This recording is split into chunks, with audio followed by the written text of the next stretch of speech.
welcome back to the Locked In podcast. Oh, the Locked In podcast, boy. Jaiden, welcome back. Mate, hello, how are you? Yeah, I'm sensational, mate. Hammer's Happy Hour, we're locked in.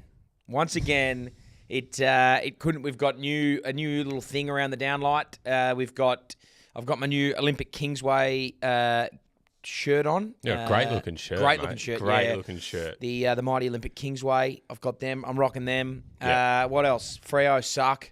We'll get to that in a minute. What time's the game start tonight? 5:40. Oh, we got so much time. So we'll get to that in a much sec. But yeah, look, really, a couple of things off the top. One, we're locked in as per. Two, tonight's we don't have a heap going on visually or audio wise today. It's just me and Jaiden, and we're just riffing. Riffing, mate. Perfect. So typically we do on Hammer's Happy Hour, we do a Hammer Ranks, which we'll get to, and we'll do a Keep It or Cut It. I've done the Hammer Ranks. You don't know what it is. You've done the Keep It or Cut It. I don't know what it is. So we'll get to that later. That'll be a bit of fun. Oh, that'll be good. And we're certainly locked in. We definitely haven't done the Keep It or Cut It before. No. I don't think. 100% haven't done that one before. 100%. This will be the first time that any of those will come up. So keep those crossed. Did you watch the game last night? Yeah, I had training, but I was caught probably from halftime onwards when Freo started to just shit the bed. It was so bad. It was so bad. It was just the shittest game I've seen. Like, I was so upset because, like, last week against St Kilda, they were just bad the whole time. Whereas this time round, it was like, oh, hang on a minute. They've started like a German band here. We're on. We've 2 goals in a minute. Yeah, because they were teasing us. It was like, oh, here we go. This is how we can play. Yeah. And this is how we can, like, we could do this, but, we're exactly. not going to do it. And so like, we're not going to do it. Yeah. And then, like, Nick Dacos tagged out of the game. First team to do it properly. He had 18 touches, was irrelevant in the game. Went forward, tried to do a couple of things. You had him for what? I had him for 30. Oh. It was... Yeah, I just didn't think they'd be able to actually contain him. And then they did. They certainly did. They definitely did, but it did not help. It certainly didn't help the cause. Like, you got Jamie Elliott kicking 6. Bobby Hill pulling goals really good. out of his Bobby Hill's pulling goals out of nowhere. Look, I just thought watching Fremantle... They've just got this stupid game style where it's chip, chip, chip. I like Luke Ryan. I think he's a great player, but I thought he stat padded the house down last night. Really? Just like look sideways. Oh, kick it. No, now kick it back to me. Oh, I'm not going to. Just fucking go forward. Kick it long. You've got Josh Tracy down the line. Just kick it on his head. Like, give him a contest. Instead, it was like, oh, chip, mark, not sure. And it just got like Collingwood had 34 inside 50s and took a mark every 2 times they went in there. Freo had 63 inside 50s and lost the game. It was ridiculous. Which is crazy, because if you tell me those stats, you say, oi, who do you think won this game based off of this stat? 63 versus 34. Freo smashed them. Like Collingwood rested 4 players and they just got ripped. No, they didn't. They rested 4 players. Actually rested 5. Yep. They rested Steele Sidebottom. He only played half of the game. Before he got subbed out, he only played 63% of the game. Yeah, he was basically resting, but just came to Perth for a trip. Get the frequent flyers up because they don't do it a lot. They don't travel a lot, so just get Steele some frequent flyer points. Oh, he might have a holiday booked at the end of the year. Yeah. What else happened out of the game? Oh, YouTube. Yeah, got a YouTube comment here. Hammer, can you got? explain something from Tennis Analytica? If over 70% of scores come from transition from turnover and less than 30% of scores come from stoppage clearance, why do Fremantle focus so much on stoppage clearance? Well, that's a great point because that's just in general, or is that just Freo? I think that's just in general. Well, I think Freo have a tendency to get scored against heavily from stoppage if they're losing it. So that's why they put a lot of focus on that. And like, you just have that. It's a massive part of the game. If you can dominate that, the transition from turnover doesn't mean anything because you're just getting the stoppage and winning it and going forward. So you don't have to defend. You can defend behind that. You don't have to practice the turnover ball as much, and you're defending it closer to goal. So winning the stoppage is the most important part of a game of football. So it's not like, I know that it's 30%, 70%. That's probably because the numbers, the ball is in transition more often than it is at a stoppage. So the numbers would be more skewed that way. But they're it's getting inside 50s. Like, they're getting lots of inside 50s. They're getting it in there. What's the problem there? Like, how are they not converting those inside 50s into goals? Because they're just kicking it as high as possible to Josh Tracy. They're just saying, you're in there somewhere, mate, and you'll find this. But there's just not a lot of composure going inside. There's just not a lot of, there's not much method. The forwards aren't really working together. It's very much just a matter of Josh Tracy marking it and kicking a goal or not at the moment. And it needs some work. Their inside 50 method needs some tinkering. Because 63 inside 50s, you should be winning every game you play. Yeah. And they weren't. But to Collingwood's credit, their backs were very good. Backs were very... Yeah, Darcy Moore just had to stand there and the ball was in his hands. So, I mean, didn't have to do too much. He didn't have to do a whole heap. But, no, they were good. Well. Lockie Schultz nearly died. Yeah, nearly died. And it took them ages to stop the game to get him off. What was going on there? I heard the Darcy Moore interview afterwards. The contest happened in the middle of the ground. What should have happened straight away is because he like his arm went stiff and he sort of, I don't know what that's called, but anyway, your body goes like rigid when you're knocked out in the way like that, and it's terrible to see. As soon as he saw that, the ump should have been bang. Any umpire, but any umpire that had have seen that. So it's not just the officiating umpire, because you've got umpires all over the ground. That happened. He was in the middle of the ground. You knew that was a big contest. Someone's eyes would have lingered. Yeah. And as soon as you saw that, any of the umpires on field should have blown the whistle, I think. But after the initial instance that it didn't happen, the ball went up the wing and then it went out and around and then inside 50 to a shot on goal. So I think in the initial instance, it should have been stopped straight away because his arm went rigid and he was clearly in a world of hurt. Yeah. But then after they missed it for that next 5 or 10 seconds, the ball never was near him. So it was like, yes, he was obviously still dangerous, and I would much prefer this game to have stopped. But it went forward, it went then around, out and around, and then Collingwood had a shot on goal. So yeah, I can see why they didn't stop it, but I obviously thought as soon as that happened, stop the game. Yeah, I mean, they did stop it eventually, didn't they? Well, they stopped it eventually as he was taking his set shot. Yeah. So it was like... It's a bit late. Yeah, very late. If you're going to stop it straight away. Don't stop it.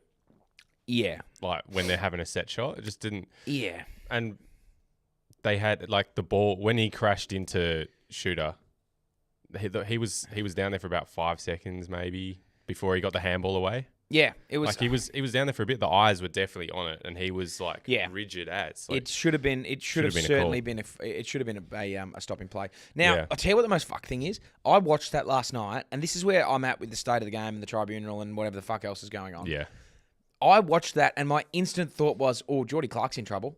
Geordie Clark might have something to answer for. Straight through my head. Jordan Clark's in trouble. It was like he had the ball, he braced for contact, and he jumped a little bit. Yeah. But he got him with his shoulder in his face, and Shooter got knocked out. And my instant, and that's how bad it is, because I'm not saying, hang on, I'll set the record straight. Jordan Clark should not get even looked at for that. Not a chance. But my initial thought was, he's in trouble here, which is just ridiculous. That's where I'm at with the game. Yeah, but this is the other thing is, like, you're confused as well. Terribly confused. You don't know if he's going to get 3 weeks, a week, or nothing. Like, you don't know what's going to happen there. Like, I don't know if he's going to be cited. I don't even know if he's going to be cited for that. Yeah. But you don't know what's going to happen, but like there's a player on the other side who's concussed. It wouldn't surprise me in the slightest if all of a sudden they look into that. Yeah. Because, if that gets... I can't. No, because like, what's going on with the AFL? I can't. Like, really, what's going on with the AFL? We've talked about this for like the past 3 weeks, and it's been a lot. Maybe we'll move on, but what's going on there? Seriously. No, it's just bullshit. Yeah. They're all over the fucking place. Do you want to go to a couple YouTube comments here? We'll go to a couple. So Frank Lapino, Hammer. What's the fundamental flaw in Freo's game plan / style? Not a Fremantle supporter, but enjoy watching footy. In the last 3 Fremantle games I've watched have been the most boring things I've ever seen. Yeah, well, I would very much just highlight their inability to move the ball forward with any real method. So when I say, like, you look at them, they had 63 inside 50s, so they're clearly moving it a little bit at times. From the back half, they just chip, try and find the perfect one. But then when they're in the forward half, they don't try and find the perfect one and just fucking lob it in there. Yeah, launch it. Flip that around, I think they need to do, because they need to speed things up from half back. Geordie Clark was trying his best to run through the middle of the ground, but everyone else was very slow, and it was like you had 7 seconds to wait before the umpire to kick. They almost waited their 7 seconds every time. Get the ball moving with a bit of speed off the half back line and out of defense. Don't just chip to, like, they'll take the ball, they'll chip to the pocket, they'll wait. They'll chip it back, they'll wait. They'll chip it back, they'll wait. They'll chip one forward, they'll wait. Then they'll go down the line. It's like, by the time you've done that, Collingwood's defence has gone from this, which is a massive circle, and it's just sort of squeezed in, and they're defending this pocket, and it's like there's nothing you can do. So go quick off half-back, I would say, and out of the back line, and then be more methodical going inside 50. So flip your halves. At the moment, they're playing slow, controlled in the back half, and then rapid and chaos in the front. Not be chaotic in the back half, but go with more speed. So I would, that's what I think. And but the guys who are trying to handball and make these games, they're just handballing it to the floor. And they're missing. It's just their skills aren't up to it, and they're just doing it all wrong. Yeah, that's what I think. Shea Bolton looked like he had actually a good game last night. He was good. He was really good around the clearance. I thought he was pretty good. Getting it out. That's a good fix for obviously Young being out. Yeah, definitely. For the rest of the year. Yeah, well, not that that's a good thing. Couple more. Do we need to get another ruckman to replace Sean Darcy from Robert MS? So I heard this a bit yesterday. Robert, no, you don't. Sean mate. Darcy isn't. People don't rate him as highly as other people do. I think he's a gun ruckman. But well, he is. He's an All-Australian ruckman, but Fremantle look better when Luke Jackson's in the ruck. Yeah. So I don't think you do need another ruck. You think put Luke Jackson in the ruck? No, I think Luke Jackson's your ruck. And I just think you need to, I think you trade Luke Darcy, Sean Darcy for picks. Because other clubs need a ruckman. You guys work better with Jackson in your ruck just because of the dynamic inside. Yeah, you don't really need Jackson as a forward too much either, do you? No. Like with Tracy. Yeah, you don't need Jackson as a forward. You don't need Darcy as a forward. You don't need two rucks. You only need one. And at the moment, Darcy's just injured all the time. And I think he's an All-Australian ruck. He's a very good player. Ruck. But I just think the Freo mix looks better when when Jackson is in there. Yeah. And so I just think you need the one. So how do you feel about, say, like West Coast taking someone like Sean Darcy, or is he just too risky with the injuries and stuff? He is risky with the injuries, and he carries a heavy price tag. But that's not a bad shout. West Coast are getting licked in the ruck every week, all the time. Yeah. So not a bad effort, not a bad idea. Well, last week wasn't great. Speaking of the Eagles Richmond. Yep. Game that could be winnable for the Coasters. What are your thoughts on that one? Gov plays, West Coast win. Gov doesn't play, West Coast lose. And it's just that simple, unfortunately. Yeah. Like, it's just the shittest week ever for him to get knocked out and miss. Because not good either. No, well, they would have beat history. They were good. Yeah, you're right. I thought they were a chance to beat Melbourne last week with him in. Yeah. They were winning, and then he went out and it just all fell to water. But look, Ruben Ginby looks really good. Yeah, he does. I think he looks really, really Freo, good. I mean, West Coast have got, West Coast and Richmond have both got a young list, but Richmond's young list is exciting and quick and fast and plays with dare, and whereas West Coast's young list are just scared because they've been shit for so long and aren't really playing with any flair. So you don't know how to win. Yeah, I think Richmond win that, which will be disappointing because I'd love West Coast to win, but I just don't think they will. Now, in some real exciting news, before we get to the game tonight, I have just been harbouring a real semi all day. Ooh. Just been stiff as a board down there. George Wardlaw is back. Yeah. Oh no! Don't get him on. He's in. No, George Wardlaw is in. Aiden Core is back. And Toby Pink is playing. The Pink Eye. Pink Eye at Ninja Stadium. The Pink Ninja. He will be in there. North Melbourne this week take on the reigning premiers, Brisbane Lions, in Tasmania, in what can only be described as a winnable game. Oh, I've tipped him. I've tipped him by, I think, 40, if not more. I think it's going to be real tough down there, obviously. But we play that. We play the conditions well in Tassie. We get it. We understand it. And Brisbane don't. Now, look, yes, they've won a flag. Yes, they're sitting right up the top end of the ladder. Yes, they've got some really good players up forward and up back and in the middle. But I'll tell you what they don't have. They don't have a Tristan Sherry. No. We have that over them. They you don't guys have got two helmets on the field. Yeah. And that's... They don't have a car. Yeah, exactly. Do they have a two helmet? helmets versus no helmets. Yeah, exactly. You tell me who wins. Look, Harris Andrews goes to Nick Larkey. That's going to be a tough day for Nick. Yeah. But Nick's a very good player. So we take that. Toby Pink is back in the squad. Don't underestimate that. No man attacks the ball harder than Harry Sheasel, ever. Don't worry about that. He'll run headfirst over the Sharon. Who else have we... That bloke doesn't know how to not He doesn't know how to Sharon. not go hard at the ball. So watch out for George Wardlaw. We've got Harry Sheasel, who is just using the ball exceptionally well and damaging every time he gets it. So watch out for him. LDU is a star, obviously. But look, it's going to be tough. You know what? It's If you guys have Paul Curtis, I know you don't, but if you did, Brisbane might not score. So what shits me and has really pissed me off over the last probably week and a half is the AFL have come out and said a couple of things. They came out and said, after probably 2 or 3 days after the dust had settled on Paul Curtis getting 3 weeks, it was Laura Kane came out and said, yeah, look, we probably need to find a different, a bit more of a discernible grey area because at the moment it's 3 weeks or it's nothing. Maybe we need to figure out something in between. Yeah. Okay, sweet. Thanks. Understand that, Laura. Obviously, you're talking about Paul. Then about a day after that, she came out about the Alex Taru thing, or the AFL did, and said, on the back of what Ross Lyon said, like, hey, take into account the fact that we have a bye here and a bye there, so your 4-week suspension's actually 6. And they said, sweet, we're going to knock a week off it. So it's like, okay, you've got the ability to backtrack on an official sanction. Yep. So there was that. Then they had the Willie Rioli thing where they just stood silent, didn't say anything, waited for Willie to remove himself, then said, actually, we're going to give him a week, but he's already taken a week, so don't worry about it. So we know that they have no idea what they're doing. We know that they can change their ideas on a whim. We know that they've said that there needs to be grey area, and they have now set precedents for being like, hey, here's a sanction, we can knock it back. We can change it. We can change it, what we've already done. So why in the world has Paul Curtis not just said, excuse me, what about this guy over here who, can I get my sentence knocked back a bit? Yeah. Because it's ridiculous that he's missing 3 weeks. I would love to see it reeled back to maybe 2 or 1 week, or give him a credit and let him play, and then he gets, next time he gets a suspension, he's already done that. I've actually got something here. I saw this the other day. It's an AFL naughty tier list. So okay. These are the suspensions, and these are the weeks they've been given for them. So we got at the top, breaking a jaw, 8 weeks. Who was that? Gaffy. Yeah. Racism, 6 weeks. Yep. Off the field. Homophobia. Off the field racism was... No, on the field racism, 6 weeks. That's just what you get. Checks out. Homophobia, 6 weeks. Yep, I think those 5 two. weeks. Yep.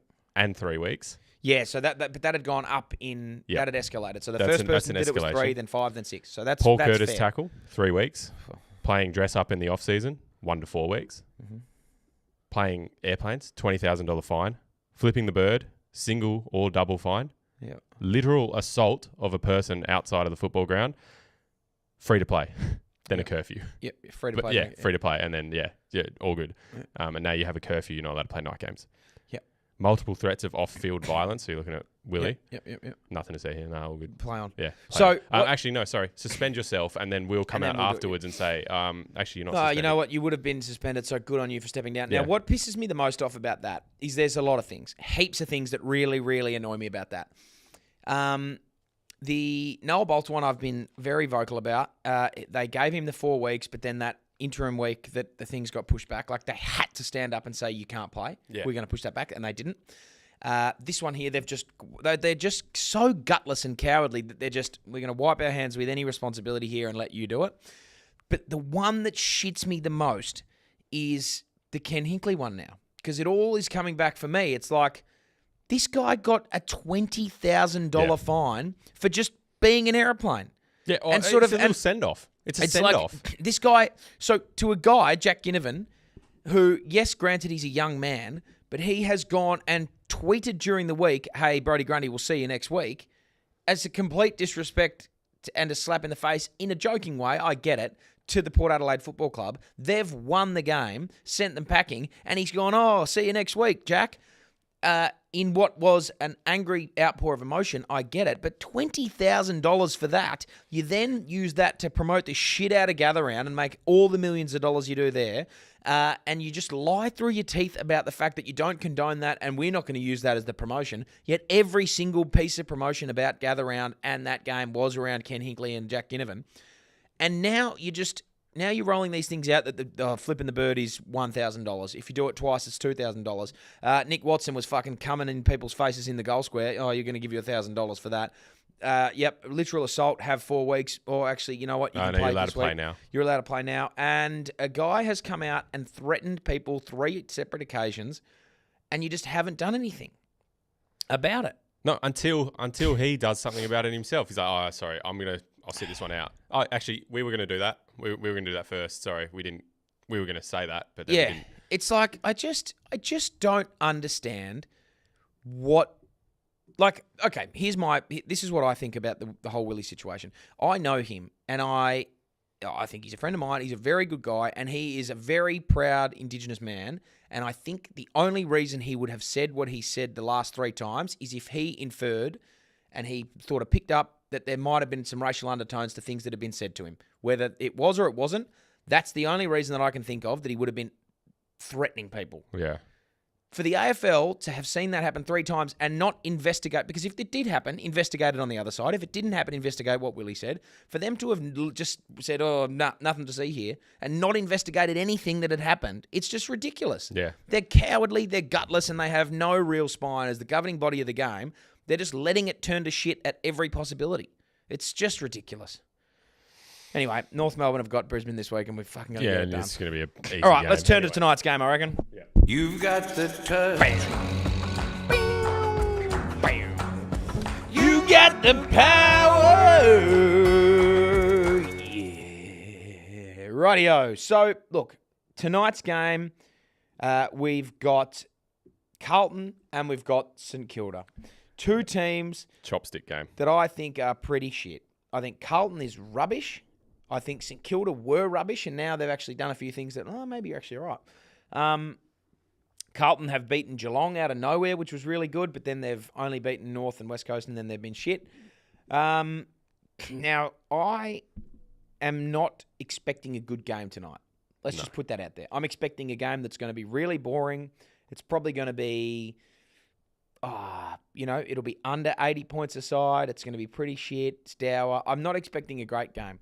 So, that having been said, I've left the score out of it in the Hammers Happy Hour same game multi. Yep. So if you wanted to get on this, you can download the TABtouch app right now, which I suggest you do. You go to tonight's game and you click trending bets, and then if you were to do that, you would see Hammers Happy Hour same game multi.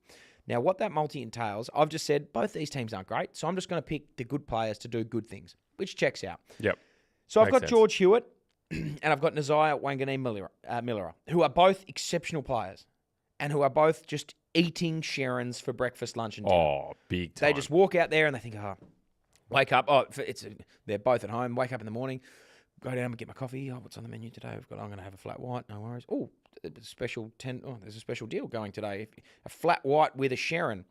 I'll eat that. Yeah, I'll have one of those. And then obviously it's a night game, so they've got to have lunch. They go down and I'll get a Gatorade actually. And you know what? Oh, hang on a minute. A Gatorade special. Buy 2, get a free Sharon. Okay, sweet. I'll do that and I'll have the Sharon for lunch. So by the time they've got to the ground, and obviously you have your snacks in the warm-up and maybe they eat a lyrebird or a burley or something, just get used to some different types of leather. But they get out to the game and they've had 3 or 4 Sharons for the day and maybe a lyrebird, maybe a Ross Faulkner or whatever, and they've just eaten a couple of footies. So they're going to have it 25 times or more tonight, the 2 of them. Yeah, which I'm pretty George Hewitt comfortable. has had the last 5 games. I think George Hewitt's never missed that, actually. I don't No. think he's ever had less than 25 in a game, and Which neither's is nuts. Wanganeen-Miller. Yeah. So I think they're both going to have the 25 disposals. Then you look at the goal kickers. Now, who is the prolific goal kicker for the Carlton Football Club? They've got Harry Mackay. Yeah, sweet. Who's won a couple of Colemans as well? Charlie Curnow. So let's not forget about him. Basically, Charlie Coleman. So I'm looking at Charlie Curnow and thinking, I think you kick 2 goals tonight. In fact, I think you might kick 3 or 4. But I'm not going to be greedy. I'm only going to say you're going to kick 2. So Charlie Curnow for 2 or more. He's kicked 2 in the last 4. That's a good one. I'm happy with that. I'm thinking, you know what? You go. Harry Mackay can be on, but then he can get up the ground. So I'm just thinking Charlie's a bit more stay at home. Happy with Charlie. Charlie for 2. I then look to St Kilda and I think, these guys don't really have a big tall forward. Where have they been getting their goals from all year? And then I remember there is a little weasel on that team who is just a little in and under, smart as anything, loves snags, Jack Higgins. Jack Higgins to kick a goal. He's coming like 4th in the Coleman or something stupid. Mate, he's kicked 3, 2, 3, 3, 1. Last 5 games. Okay, well, he is on fire. So that sounds like a tick to me. Oh, that's a big Jack Higgins for 1. So look, let's recap. George Hewitt, 25. Nasai Wanganeen-Miller at 25. Charlie Curnow for at least 2 goals. Jack Higgins to score a goal. If you think that that's going to pay you $3.15, which is, if you'd be wrong. I can't say what it will pay. Actually, yes, I can. It might be about just over 420. Yeah, So maybe. jump on there, have a little look. Hammer's Happy Hour, same game multi. Jump on there and have a look tonight because at the end of the day, it is free because I can't see those. I just can't see those missing. No, it's hard to look at that and go, yeah, that's a bet that's not going to hit. That's a bet that is. It's a good bet. It's a great bet because It's a hot bet. It's a hot bet. They've made those stats the last 5 games. It's a bet that you look at and you think, okay, we've already spoken about how the two boys have had their. Yeah, we've they spoken eat about their Sharons. days today. We've Yeah. spoken about their day. It's like it's a We know what 10-course they've degustation of a Sharon. Yeah. We know that Charlie Curnow wins Coleman medals, and we know Jack Higgins loves sausages. So, at what point do you look at that and be like, that may be a little bit? That's a free bet there, so let's get on. Yeah. You still have time. You got about 40 minutes. Obviously, it's free, but gamble responsibly. For free and confidential support, call 1-800-858-858 or visit gamblinghelponline.org.au. Locked in. We did get a super comment. What have we got? Frederick, $2. How can Fremantle bounce back against the Giants?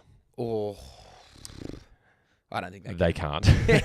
Sorry. There's no chance. How do they bounce back against the Giants? That's it's really hard because they're good players. Like last night, Andrew played pretty well. Caleb was slow and then got going late, got tagged. Oh, he did. He got going real late. Yeah, I think he ended up having near 25. They tagged him in the middle part of the game, Yep. and that sort of phased him out a bit. You can't keep a good player down, though. He came back. Bolton was good, and Tracy was good, and then got held a bit. So their good players actually were okay. They just need. How can they beat the Giants? They can move the ball a bit quicker. The way they played in the last quarter of that game was like, fuck it, roll the dice, do anything you want, and take 70% of that and do it from the start. That's what I would say. Giants are a quick team as well, though. Yeah, they are. They're a very quick team. They are, but they've been down on form recently, the Giants. So Yeah. I think you get them in a good week. Well, I think you get them in a good week. unless they're penciling this one and going, boys, this is how we come back. Yeah, this is how we come back, and it's at NG Stadium, so Yeah. I'm not sure. Anyway, look, Well, good one. that's a good one. Now, I don't know what we want to do first here, Jaden. I think we probably roll into what I had planned. So, You want to do the hammer ranks? Yeah, let's do it. Hit 1, this thing. 2, 3, 4, 5. And now on the BackChat podcast, Hammer Ranks. Now, last week we had a super comment, which obviously we love, and thank you very much for that. And it was about the greatest WWE. We had a couple. So I did last week's. Last week's one was we spoke in we did the keep it or cut it for the greatest matches. Yeah. That was a good one. That was a great one. And then someone threw out, I said I was going to do a double this week. I might do it next week. It Yeah, was the greatest botches. WWE bumps and then greatest WWE botches. Yeah. So, pardon me, for anyone who doesn't know what they are, a bump is when it's like what it's called in wrestling lingo, when it's an intentional fall, or like when you have to hit the mat, or when you do a spot and you get, you're the one that's taking the hit. That's called a bump. And a botch is when, because obviously pro wrestling is like scripted to an extent, you know the outcome, but the wrestlers will sort of make their own way throughout it. And a botch is when something happens that isn't planned for, and it's bad. So, like when something is a blaring mistake, and it's blatantly obvious, that's a botch. Yeah. So, That's like Vince McMahon, the double Vince McMahon double quad pull, yeah, like slid into the double ring quad. and then tore both his quads. And that then he's will just be in sitting there. there, just sitting there. Like, oh fuck, I've done my quads here. Yeah. And like on the back of that, it was also a botch, I believe. It was a botch that led up to that because it was Batista John Cena in the Royal Rumble, and they both like hit the floor. They rolled out and stumbled and hit the floor together. So that wasn't meant to happen. They got caught up in the ropes to get over there. Yeah, and So- then Vince had to come in and then to Vince sort came it in and out. tore his quads and was like, oh fuck. So that will be that. Like that's a botch. That's one of the biggest botches of all time. That I was- think. to be honest- to tear Yeah, both to of be your honest, like that quads. was probably going to be the number one, mate. So I will do it next. The next time I do that one that'll be in there, but we'll have to figure out some other ones Yeah. because that was anyway. I didn't have the time to do the research. I've been very busy. So instead of doing that, I thought, well, I've got quite a funny one that I've actually wanted to do on here for a while, but I just haven't got around to doing. And I thought, let me surprise Jaden and do this. I'm very much looking forward to this one. I don't know what's going on here, but So The way you texted me. Hammer ranks today. Top 5 best shits.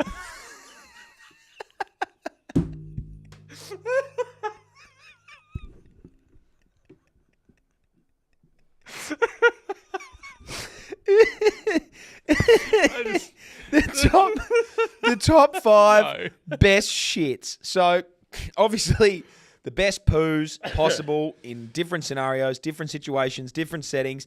The best, top 5 best poos. And there are some real honourable mentions here. Yeah. There are some honourable ones that have missed out. And we'll get to them as you go along. But for anyone on YouTube, throw them at me. Yeah. Some of your best poos. Maybe don't read them out until afterwards. We'll look at them afterwards, but we'll be put them in. So get them out. Get them out. So Get 'em out. For example, one that I have got, one that missed this list that I actually think is a great shit is like a camping poo, a wilderness poo. Like when you have to dig a trench back in when I was in high school and I'd go on camp, like digging a trench and shitting in a hole. I just think that's an exceptional shit. It is an exceptional poo, mate. As someone who's on the Forward Drive podcast, I think that's one of the top poos. Like being out in nature and just like shitting in. I just think it's an anyway. That missed It's the also list. terrifying. It is. Like it can be at night time scary. At night time, not a great poo. But anyway, my top 5 best shits. Yep. Number 5. 5 working up to 1. So is that how we do it usually? Yeah, number 5. Number 5. The first post-holiday poo in your own toilet. Oh, what a shit! Like, yeah, that's if you've a been really away, good one. You've been gone. It's Christmas. You've gone to see family. You've gone overseas. You've gone down south, and you're away for maybe a week and a half, maybe 2.5 weeks. Yeah. Longer than a week. It's been like longer than a week, 10 days plus. If you get home from that, because like it's obviously always more difficult to shit in a foreign toilet. But when you get back to your own throne and you are sitting there in the comfort of your own home, that first post-holiday poo is exceptional. Yeah, it is very good. You sit there, you let it linger for a bit, you're just in there, and it's your space. Now, see, I thought this was going to be a bit higher on the list, number 5. So, I got some pretty good poos. Yeah, I got some pretty good poos coming up. There you go. Number 4, the aqua turd.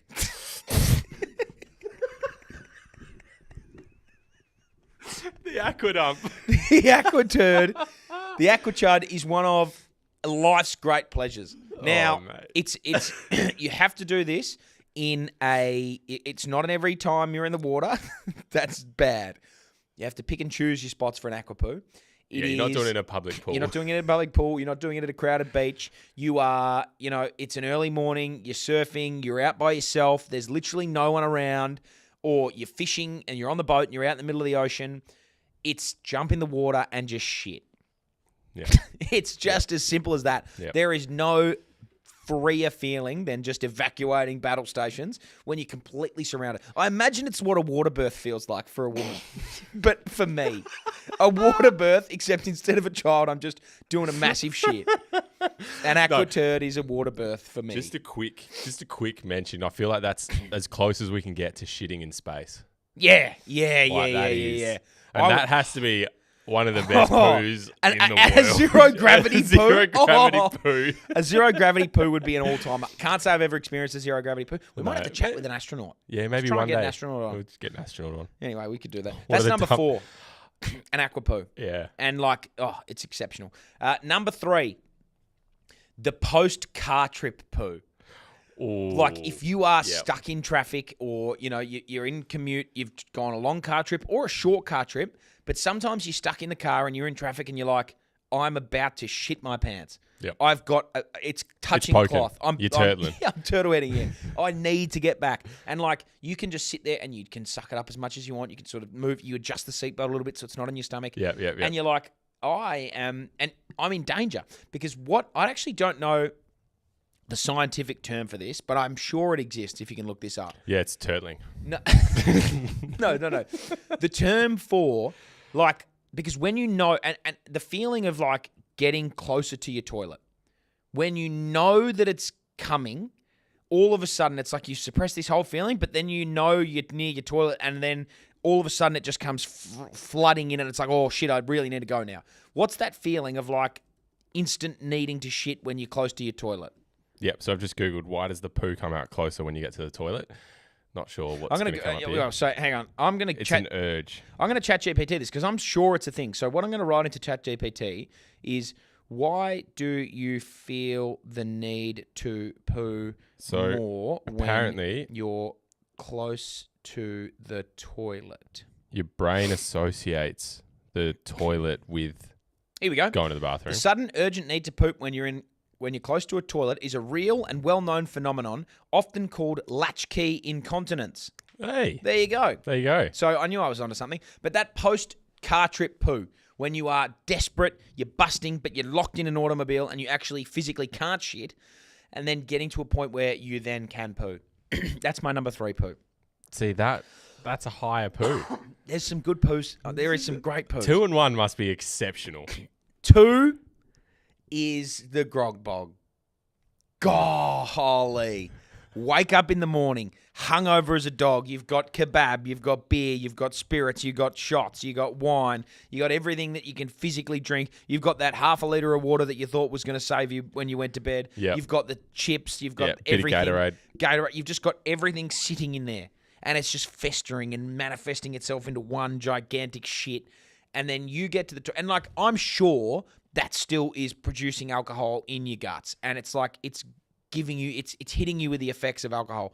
You then go to the toilet, and it is just like you're popping a cork. And it's just... The damn walls have opened. Yeah. It is one of the great feelings of all time. Oh, yeah. That's a 20 to 30-minute poo. Easily. And if it's not like, more. You sit there, you scroll, you're looking at what happened last night, you're Yeah. texting the boys, and it's just like, this is as close to freedom as a man can get. That's when you're sitting on the confines of your own toilet. Yeah, I agree. And It's just such a great feeling. in from Jaiden Productions, grog bog can be awful when it's spread out all day. You need to get it all out in a mammoth 3-hour session. Couldn't agree more. Correct. Right. But that's the thing.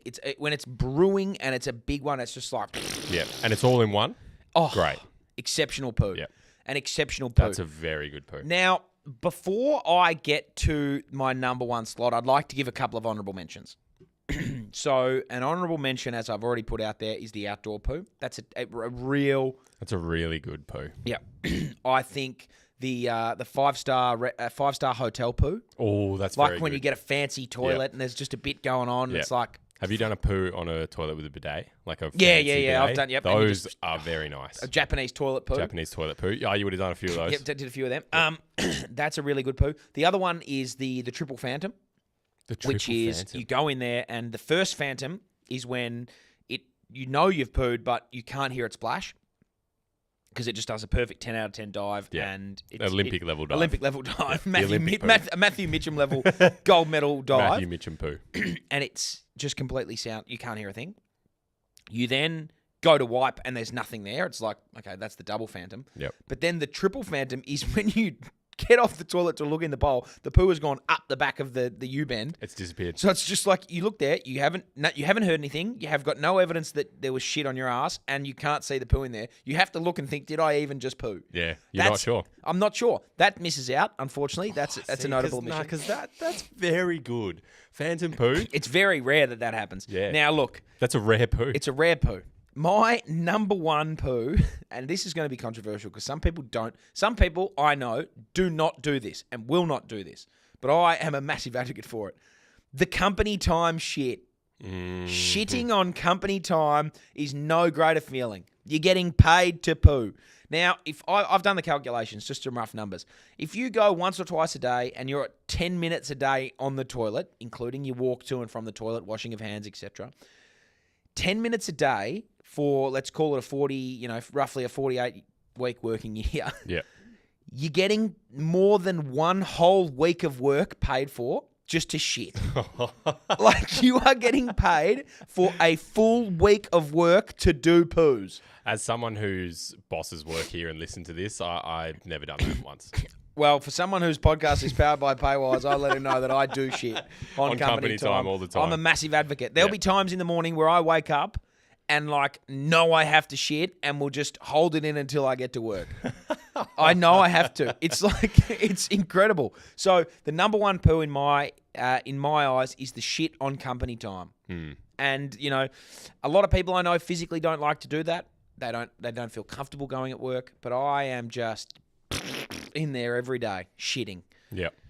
Anyway, that's my top 5. So let me just recap the top 5 for everybody playing along at home. The first post-holiday poo in your own toilet, 5. Aquaturd 4. Post-car trip poo, 3rd.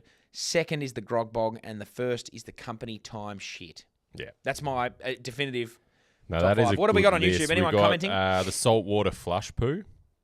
I imagine that's the I imagine that's the aqua Yep, dump. pooing in an ocean. This is a bit of a throwback to our Valentine's Day episode. Yep. Kirill's misses on Valentine's Day when he's sitting on the couch watching Liverpool. yeah, that would have been a big one. Kanye is just sitting there on his dream date while his wife just shits and then goes to bed on his ideal Valentine's Day. Oh, that's very good. That's pretty much all we had on YouTube there. Yeah, everyone else agreed with my Yeah, they're top pretty five. much agreeing with your top 5 there. Yeah.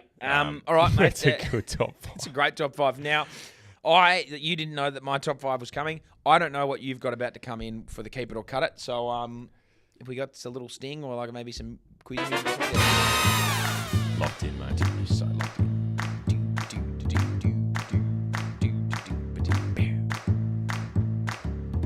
Here we go.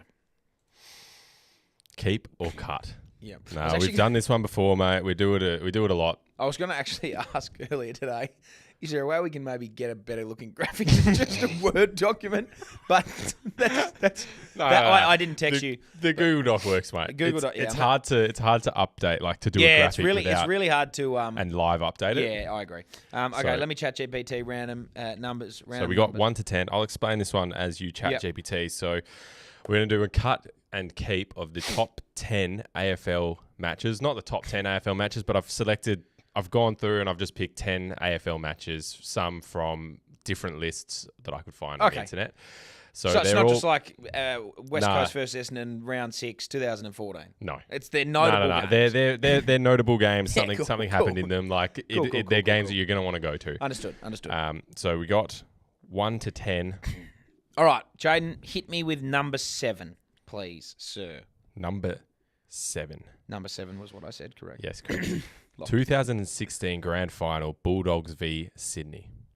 2016 Grand Final. I was actually at that Grand Final. See, this is the problem I think with this one is that there might be a lot of games that you were at, but it doesn't stop it from being a good game. It doesn't stop it from being a good game, but just because it was actually an exceptional game. It was one of the great games. Yeah, like Tom Boyd has kicked a goal from the square. Fuck. And then to retire. I think I have to cut it because I was already there. So I might run into this a few times. Look, if in the first 5 I've already cut 4 because I was there, I'm in trouble. I do have 2 extras as like backups, All right, just in if case. we like need it, we'll get there. we can throw something like Give that. me number 2. Number 2. 2018 Grand Final, West Coast Collingwood. I was there. Yeah, I was see, you were also. there again. But I will keep that as long as I get to be there as I was, like on the list, and got to enjoy that whole thing again. Because that was awesome. Like I was on the ground after that game, playing with the confetti. It was phenomenal. What if we say all these games, you got VIP tickets, you can sink beers, and you can go on the ground afterwards? Well, is that like a VIP ticket thing? Yeah, it could be. Yeah, let's call it a VIP ticket thing. Yeah. All right, I'd definitely keep that because that was the best game That was a good I've one. ever seen. All right. Ever seen. Give me another number. Give me number 9, please, Jaiden. Number 9, the 2015 semi-final, North Melbourne v Sydney. Was that the one at ANZ Stadium? I think it was the one at ANZ Stadium. I was there and we lost. Fuck's sake. Yeah, so that year, I went to all 3. I went to the semi-final. Sorry, I went to the elimination. I went to the semi, and then I went to the prelim. So I was at all 3 of those games. This game I travelled to, and I think it was Jack Buckley's little brother pissed himself in the car, so that was quite funny. He was only very young. But we went out there together and we lost, and I was very upset. So I will cut that game because we didn't win it. Well, let me confirm. Disregard. Sorry, this game was at Sydney's Olympic Stadium. Yeah, ANZ Stadium. ANZ Stadium. Whatever the fuck it's called. North Melbourne won. Did we? 77-51. Maybe I wasn't at that game. 2015? 2015 semi-final North v Sydney. 77-51 North Melbourne. Oh yeah, maybe we did win that. Hang on a minute. Which game? Maybe you're thinking of a different game. Maybe I'm thinking of which one? Maybe 2013. Actually, I'm thinking of 2013, and that was a prelim. 2013. Yeah, this was a semi. 2013 prelim final. Maybe 2014. Fuck, I can't even remember. So I think a bonus win. Is yeah, just bonus one win. Of those. Get me in there. Yeah, bonus keep win it, is keep a it, good keep one. it, keep it. Just trying to think. 2015. Who won the flag that year?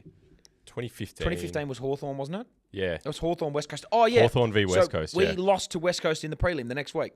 Yes. Yes, Nick Nat kicked that. Yeah, I Yes. remember that one. Yes, Yeah, this yeah, was yeah. a cracking game. Yes, keep All right. it. Kept. Give me a number. Oh, shit. Locked in. Sorry, locked in. I was just trying. Give me number 1, please. Number 1, 2016 prelim final, GWS v Bulldogs. That I almost have to keep that. That was such a good game. Such a good game. Just like the Giants were there, they needed to win it. Bont stood up. This was like the Dogs storyline was set up through this game. And it set that rivalry up as one of the great rivalries outside of like the traditional ones in modern day football. So I'll keep that. Yeah, definitely. Number 10, please, Jaiden. Number 10, 1997, round 14, Collingwood v Geelong. Gary Ablett Sr. takes mark of the century. Now, it was a pretty good grab, wasn't it? It was an exceptional grab. But just for one grab, I'm not sure I can keep that. I'm going to have to cut it because I've seen the footage of it. Yeah. I don't know, like being there To in be person. there, the atmosphere maybe. The atmosphere would have been great, but I've seen some pretty good marks in my time. Yeah, you would have. I was at Majak Dawes' first game when Daniel Wells kicked it to him and he rose and like everyone in the stadium went bananas. That was back when it was called the Telstra Dome, I think, or maybe just when it was Etihad. Anyway, that was great. Yeah, I'm going to have to cut that. Sorry, Gary. It happens, mate. Give it me happens. number 4, please. Number 4, the 1989 grand final, Hawthorn versus Geelong. Now, this was the battle of the heavyweights. It was. Was this the game that Gary Ablett kicked like 12 and they lost? Yeah, I think so. Even if it wasn't. I mean, it was, yeah. It was around that time. It was around that time. These were two of the best teams to ever play the game, playing against each other in a grand final. I have to see this. And a high scoring At a grand very final. yeah, like I have a to. very high I have to scoring watch grand that. final. Like, there's been some great grand finals, but these two teams were as good a football teams that has ever been. I have to watch it. Yeah, get me there. Yep. Get me to that game. 1989 grand final. I'm there. My dad got drafted that year, actually. The end of that year. There you go. You got one to the more spot bonus. to keep, mate. I know. One more spot to keep and a couple to cut. Give me number 6, please. Number Jaiden. 6, the 1996 AFL grand final, North Melbourne versus Sydney. God fucking damn it. See, now this is a tough one. I think you knew there'd be a few North Melbourne ones in there. Yeah.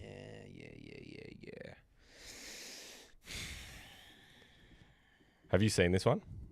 I've seen the replay, but I haven't. I You obviously weren't there. wasn't there. I wasn't born. No, you weren't I'm there. thinking. It's No, this was a tight game. This is if you're bringing, because I think now that you're going to bring the 1999 North Premiership down the pipe, and that was the centenary one, so there was a gold cup for that. yes, there was the only Gold Cup ever.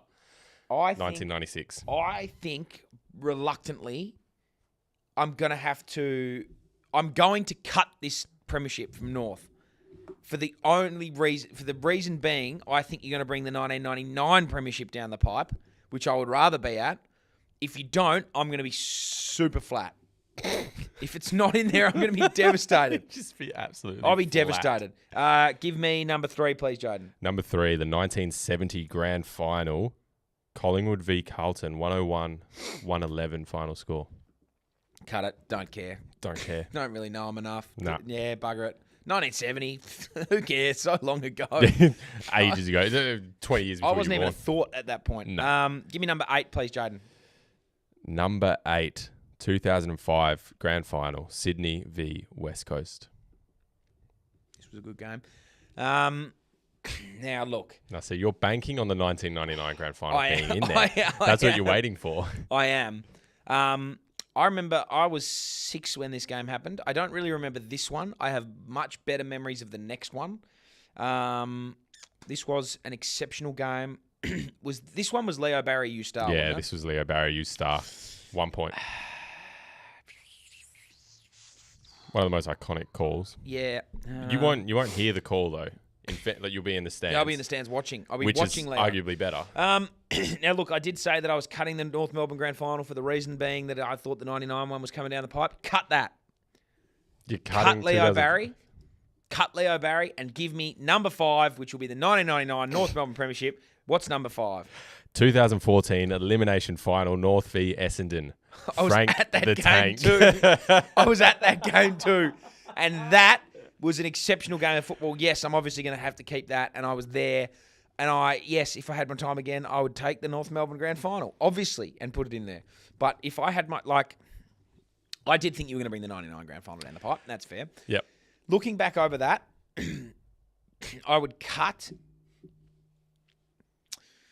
the prelim final, the Bulldogs, GWS. I'd cut that and bring the North grand final in there. But apart from that, I'm actually pretty happy with that list. It looks great on paper until you see the 1996 AFL grand final. Yeah. But I'm not unhappy with that. Yeah, but you that was a deliberate choice from you. Yeah, it was a deliberate choice from me. Just to make sure, 1999 could happen. Yeah, it did happen. Didn't happen. I mean, it happened. It happened. It It's happened. already It happened, definitely yeah. happened. It's there. It's in but history, it's yeah. just not on this list. I'm pretty flat about that. Yeah. That's right. I chose one or the other on that one. That's right. Don't worry about it. That's fine. Happy with that list. We'll do that again next week. I like that little segment. Yeah. Now, look, mate, I got nothing really else for you. We got... we've had a couple of people message about quizzes jumping on. Please, if you feel like you want to quiz me at anything, you want to challenge me in something, go head to head. Please do. Now, Kane, obviously, he was the first cab off the rank, and I just torched him in the Harry Potter quiz. And by torched, I mean just hung on and he fell to water. Yeah. He has reached out again. Outworked. It's exactly it. I outworked him. He wasn't locked in and I was. Yeah. It's all about locked in. It's all about being It's all locked in. about locked in. Now, he has reached it back out again. He is a bit of a WWE connoisseur, and he has reached out wanting to go head-to-head as a rematch with the wrestling quiz. Yep. I have seen that, and I'm just thinking I didn't really want to ruin my 1-0 against him, but I've decided to give him another chance. Okay. So, Kane, I know you're listening. You might be on YouTube, you might not be, but I know you'll be listening to this at some point. I actually think I saw a message come through from Kane earlier challenging you again. So Okay, so Kane will be listening. Kane, I accept your challenge. It might not be next week, but it could be. In the coming weeks, you and I are going to go head-to-head in a wrestling quiz. My terms and conditions are as follows. It is to be 2000 onwards. Can't be anything pre-2000. And when do I want to cap it? 2000 to 2020. In that spot. So 20 years we can go. Maybe Jaiden throws in a couple of new stuff, but I'm more of a 2000 to 2000 to current. Ooh. 2000 to current. I'm not up to date as much on the current stuff, but I feel like I've got the wool over you and you're going to crumble under the pressure. So, Kane, if you're listening, next week, the week after, who knows, we'll figure it out. I'll text you. We will get that done. That's it. I've written that down. That's going to happen. And if Kane will message you. And if anyone else wants a quiz, just jump online. Let me know. Message into the podcast. Message me. We'll figure it out. Yep. Hammer's Happy Hour on Instagram. Quickly, Hammer, one last thing. Phil Whiteman on YouTube, trying to listen to the stream, but my 4 kids are being very, very loud. Can you tell them to shut up and be quiet? Yeah. Philip, kids. Phil, if your dad's name's Phil and you're listening at the moment, shut the fuck up. Dad's trying to listen to more important things and you need to be quiet.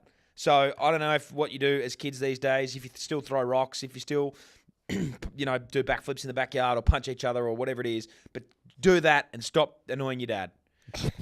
Pretty happy with that. Thanks, Phil. Oh, mate.